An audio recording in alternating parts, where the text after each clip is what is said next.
तान् समीक्ष्य स कौन्तेयः सर्वान् बन्धूनवस्थितान् कृपया परयाविष्टो విషీదన్నిదమబ్రవీత్. యుద్ధానికి సిద్ధంగా ఉన్న బంధువులందరినీ చూశాడు అర్జునుడు. అపారమైన కరుణతో చలించిపోయాడు.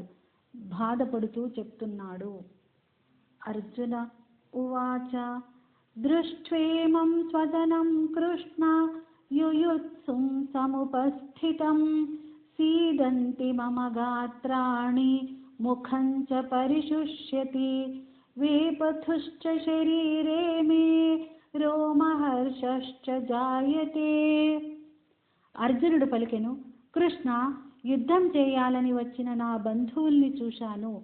నా అవయవాలు పట్టుతప్పుతున్నాయి, నోరు ఎండిపోతుంది, దేహంలో దడ పుడుతోంది, గగుర్బాటు కలుగుతుంది.